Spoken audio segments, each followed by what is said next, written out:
Somehow, we got to a point where crying is one emotion someone or the other is uncomfortable with in any given context. Cry at work, you're unprofessional. Cry in public, you're dramatic. Cry in a relationship, you're too much. Overwhelmingly, if water comes out of your eyes, something is wrong with you. If it was that bad, why does the body use the same reaction for a lot of different things? Weddings, funerals, heartbreaks, Pixar movies. Crying is like our universal software update. Thing is, crying is ancient. If you think about it, even more ancient than the language itself that people have used to demonize it.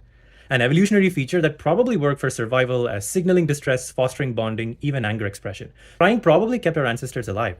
It never stopped there. Whether people like to admit it or not, crying and tears were a part of life almost everywhere and every time. This history was my reading for today. In Hinduism, tears have always been part of ritual. During post-funeral Shraddha ceremonies, they're not shame, they're involvement and participation. In devotional traditions, tears and prayer are considered like the soul's Wi-Fi signal, proof that the connection is working. Across Africa, tears are communal, not solitary. I read that among the Yoruba, there are professional mourners who lead the chorus of grief, turning loss into a rhythm the community can carry together.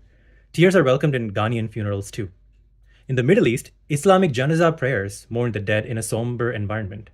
I read that Prophet Muhammad himself is recorded to have wept, which was pretty surreal for me to think about.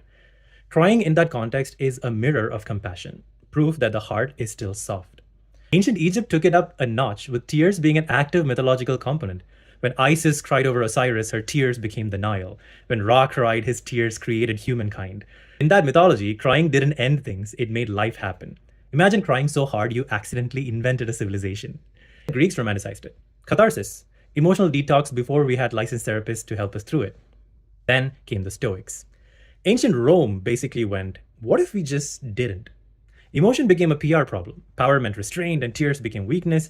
Crying meant you weren't in control, which ironically made everyone collectively lose control. By the Victorian era, we split the script by gender. Men were told crying was unmanly and they lacked control. Women were told it made them hysterical and they lacked credibility. Everyone lost the right to feel. Industrial Revolution 1, Emotional Revolution 0.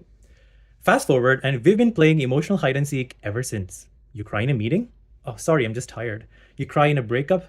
No, I'm fine, I swear. You cry at a dog commercial? Hormones. No, Kyle, it's called being alive. We call tears drama, oversensitivity, a scene. We teach kids to be strong, and by strong, we really mean silent. But biology never got the memo. Crying releases stress hormones, lowers your heart rate, and triggers oxytocin, the same stuff that makes you bond with your loved ones. Your tear ducts are basically built-in therapy dispensers. And here's the fun part. Psychologists at Yale found something wild. It's called dimorphous emotion.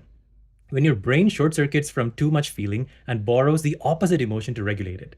We sometimes cry because we're too happy. That's why we cry at weddings, why we want to squish cute puppies, why your mom tears up when you finally clean your room. Your emotional system's like, too much serotonin, quick, leak something. So technically, tears aren't confusion, they're balance. Your brain's way of saying, this emotion's too strong, let's equalize before we explode. But here's the question. Does your body know the difference between too sad, too happy, or too moved? I mean, to your nervous system, they're all versions of too much, maybe, that hits the same overflow button. You cry when you lose love. You cry when you find it. You cry at the end of Coco because that damn song got you again. I mean, it gets me. Maybe that's a real clue. If our body reacts the same way to heartbreak and joy, maybe it's telling us they're not opposites at all. They're just both reminders that we feel deeply. Maybe it means all emotions at their core are asking for the same thing, to be felt through instead of fought off. That maybe the right response to both heartbreak and happiness is gentleness. What I take away is this. Embracing our emotions and dealing with them have a lot more in common than we think across the spectrum of emotions. And there's probably a much more holistic approach we can take to finding peace with ourselves. We start with step 1, let yourself cry. Be gentle with yourself.